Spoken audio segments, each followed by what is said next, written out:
Hi అండి, welcome to crazy siblings. ఈరోజు మా పాప బర్త్డే అనేసి ఫుడ్ అంతా ప్రిపేర్ చేసినాం కదా. ఫుడ్ అంతా తీసుకొని మేము ఆశ్రమం దగ్గరకు వచ్చేసాము. ఆశ్రమం దగ్గరకు వచ్చేసరికి అప్పటికే 2:30 అయిపోయింది.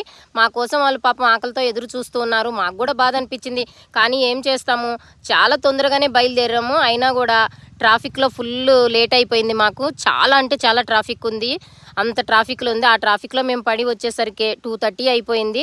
ఇంకా వచ్చేసరికి అప్పటికే పాపం వాళ్ళకి బాగా ఆకలేస్తుంది కదా అనేసి మేము నేను నా తమ్ముడు కలిపేసి అన్నీ లోపల పెట్టేసి అందరికీ వడ్డించడం స్టార్ట్ చేసాము.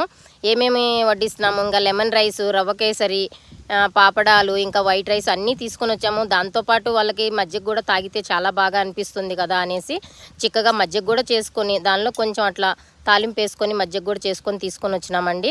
ఇంకా అలానే వడ్డిద్దామనేసి అందరికీ ఒక్కొక్కరు వాళ్ళంతటి వాళ్ళే ప్లేట్ తీసుకొచ్చుకొని లైన్లో నిల్చుకున్నారండి. అందరికీ అన్ని రకాల ఫుడ్ వడ్డిచ్చేసాము.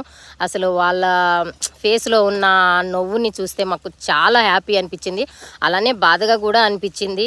ఇట్లా ఆశ్రమంలో ఇట్లా పెద్దవాళ్ళకి ఏ తోడు లేకుండా ఇలా పిల్లలకి కష్టమయ్యి తల్లిదండ్రులను వదిలేసి ఆశ్రమంలో పెట్టినారు అని చాలా బాధ అనిపించింది. కానీ ఇలాంటి పరిస్థితి ఎవరికి రాకూడదు. వాళ్ళకి ఇట్లాంటి పరిస్థితి వచ్చినందుకు ఒక పక్క బాధగా ఉన్నా మేము వడ్డిస్తుంటే వాళ్ళ మొహంలోని నవ్వును చూసి చాలా సంతోషం అనిపించింది మాకు. అందరికీ ఎవరికి ఏం కావాలా ఎంత కావాలా అడిగి మరీ పెట్టించుకున్నారు. మాకు చాలా హ్యాపీ అనిపించింది. చూసినారు కదా, ఆశ్రమం అంతా ఎవరి బెడ్ వాళ్ళకే ఉంది. చక్కగా వాళ్ళ బెడ్ మీద నుంచేసి ప్లేట్ పెట్టుకున్నారు. ప్లేట్ తీసుకొని వచ్చి అన్నీ వడ్డించుకొని చక్కగా కింద నీట్గా తింటున్నారు.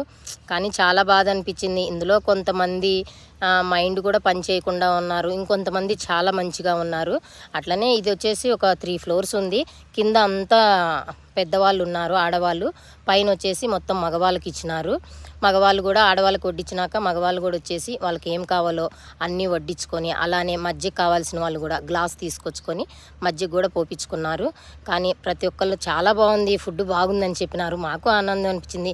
ఇలా ఎప్పుడూ హెల్ప్ చేయాలని మాకు ఉందండి. ఇలా ప్రతిసారి హెల్ప్ చేసే అవకాశం కలిగితే చాలా మంచిది అనిపిస్తుంది. ఈరోజు నా బిడ్డ పుట్టినరోజు కోసం నేను ఇలా హెల్ప్ చేస్తున్నందుకు నిజంగా చాలా సంతోషంగా ఉంది. అలానే మా తమ్ముడు వాళ్ళ బాధలు అట్లా మాట్లాడుకొని వాళ్ళతోటి అన్నీ తెలుసుకొని అలా చెప్పినాడు. వాళ్ళ దీవెనలు మాకు బాగా అనిపించింది. ఇలా చాలా సంతోషం అనిపించిందండి. అలానే కేక్ కట్ చేసాము. మా పాప కొంచెం బాగాలేదు, అందుకే ఇంకా రాలేదు. లాస్ట్లో కేక్ కట్ చేసి దాన్ని కూడా వాళ్ళకే ఇచ్చేసి వాళ్ళ దీవెనలతోటి హ్యాపీగా సంతోషంగా బయటకు వచ్చినామండి. ఈ వీడియో నచ్చినట్టయితే లైక్ చేయండి, షేర్ చేయండి, సబ్స్క్రైబ్ చేసుకోండి ఫ్రెండ్స్. బాయ్.